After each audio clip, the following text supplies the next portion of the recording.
ازيكم عاملين ايه اخواتي وحبايبي؟ يا رب تكونوا بخير. النهارده يا جماعه جايلكم بفيديو جديد هيعجبكم جدا باذن الله، ووصفه جديده من وصفاتي وان شاء الله هتجربوها وتقولوا ايه رايكم كمان.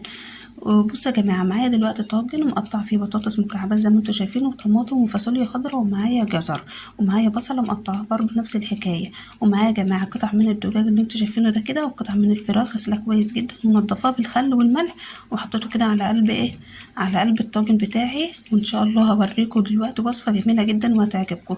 بس قبل ما ابدا يا جماعه كده، لاول مره يشوف قناتي ينزل يشترك فيها ويفعل الجرس عشان يوصلكم كل جديد. بصوا يا جماعه، الطاجن ده عباره عن جميع الخضروات اللي انت عايزاها ممكن تضيفيها. تمام، ممكن اضيف بسله، ممكن اضيف كوسه، كل الخضروات اللي عندك ممكن تضيفيها. دوت طاجن مفيد جدا ومغذي، وبعدين طعمه هيعجبكم جدا جدا.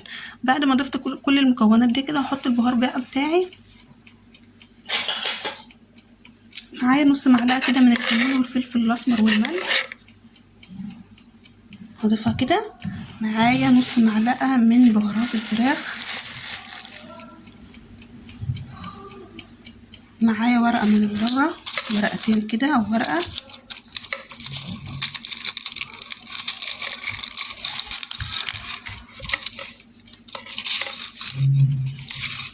اي ورقه كده يا جماعه كده تدي طعم جميل.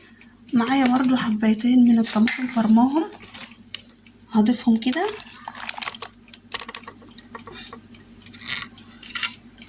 وشويه زيت يا جماعه هضيف عليها كده زي ما انتم شايفين. بعد كده هقلب بقى المكونات كلها مع بعض وارجع لكم. دي كده الطاجن يا جماعه، بعد ما قلبته كويس، قلبت المكونات كلها كويس مع بعض، وحطيت كده قطع الدجاج خليتها لفوق كده علشان تاخد اللون الذهبي الجميل ده معانا.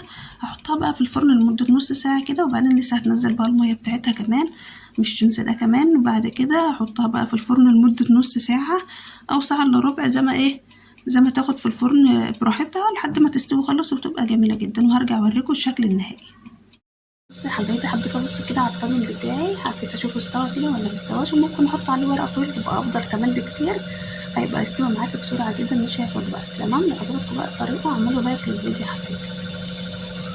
بصوا كده يا جماعه، وخلاص الطاجن بتاعي تقريبا استوى خالص. هنزله بقى من الفرن وهرجع اوريكم. شايفين يا حبايبي كده، نزلت الطاجن من الفرن كده، شايفين الجمال، شايفين العظمه الجميله دي. ان شاء الله لو عجبكم بقى الطريقه اعملوا لايك للفيديو، ولأول مره يشوف قناتي ينزل يشترك فيها ويفعل الجرس عشان يوصل لكم كل جديد. باي باي.